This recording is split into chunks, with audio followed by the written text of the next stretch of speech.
Thank you very much. What a wonderful opportunity and honor to be invited to speak today. I do feel especially privileged being an ASU graduate. I gotta say, I love this school, so I feel really honored to be here. I want to also give a very special thanks to Congressman Ron Paul, Sean Dow, and obviously Campaign for Liberty. For many years, Congressman Ron Paul has been speaking on and exhorting the American people to be diligent and proactive in their pursuit of the truth, the reform of our government, and the power that resides in each one of us when we exercise our right to vote. And vote we did. On November 2nd, the people of the United States set in motion a revolution. And as part of that revolution, I stand before you as representative-elect for the Arizona House of Representatives.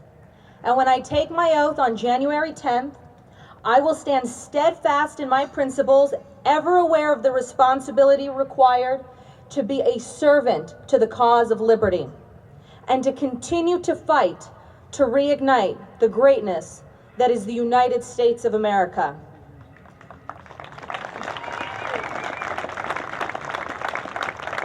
The Declaration of Independence opens with, "When in the course of human events, and in that course, that journey, there ever comes a time when to stand for what is right needs to be taken, we owe it to ourselves to do just that."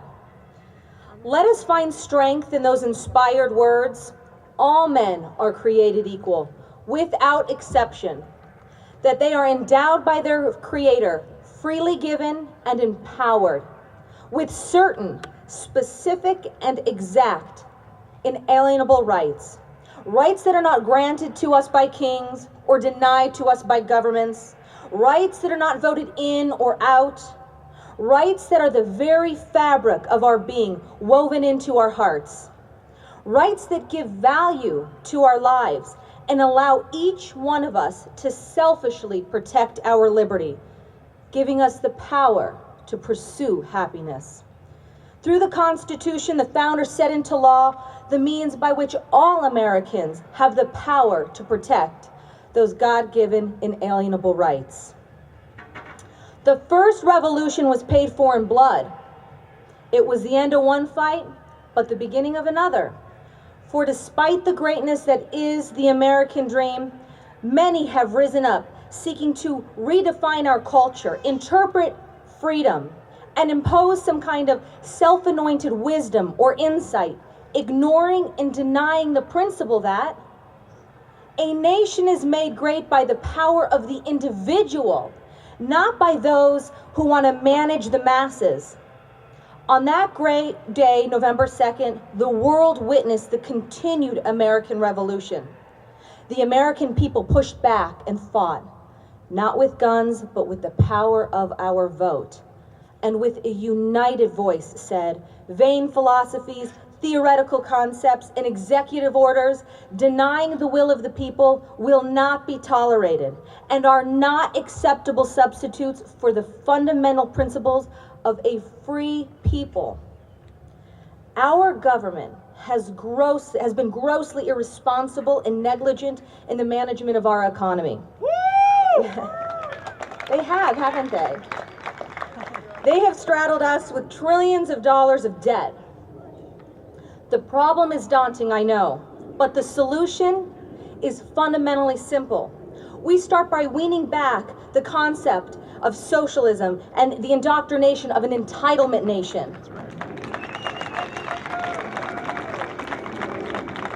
To be a nation of opportunity spawned by the great new generation of working Americans who seek to build for themselves a better life and a greater nation. The agonizing and irritating mantra that America is the problem stops here, stops today.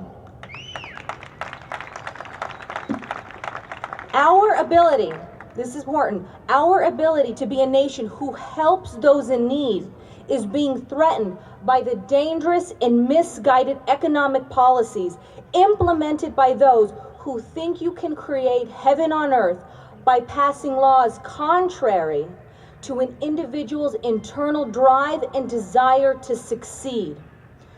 We will save this country when we demand a smaller, less intrusive government, inspiring and motivating America and the workforce, and unleashing the power of our productivity upon the world. We will move from a debtor and entitlement nation to a nation that exemplifies that great credo, the American dream. Tethered to the American will to be the best is an aspect of the American people which truly has defined us in the course of history: our compassion and generosity.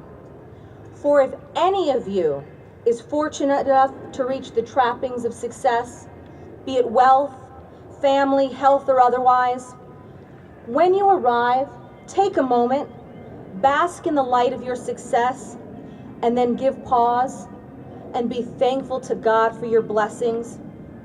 Remember those who came before you, who with their sacrifice and hard work laid the bricks of the road you took. And then with all cheerfulness and respect, turn back and extend a hand to those who have been less fortunate in their pursuit. Pull them forward, always mindful that it is greater to give than receive. For as we grow in our prosperity, hopefully gaining some grains of wisdom along the way, remembering that the more privileged you are, the more responsible you are. For we truly live in privileged times.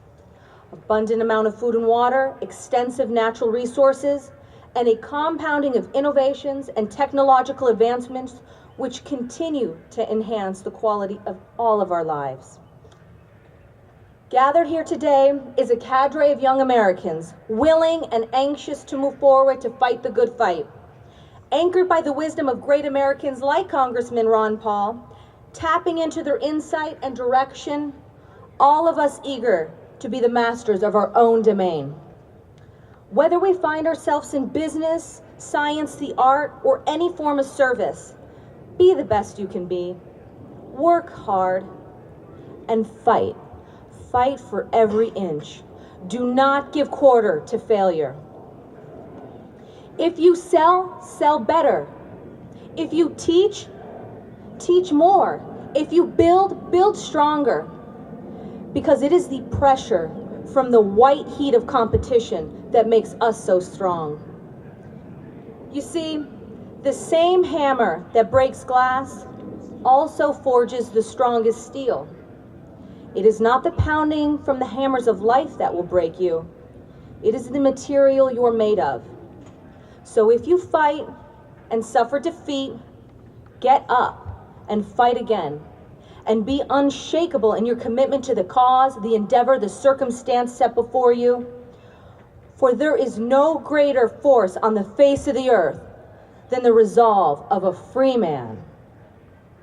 None of us can deny that we live in tenuous times. But I, like many in our nation, are confident and encouraged that America has received her clarion call. We have been awakened from a slumber of complacency and compromise to an inspired people of action, ready to put our nation back on its proper track, maintaining and securing our rightful place in the course of human events. God bless you all. Thank you, ASU.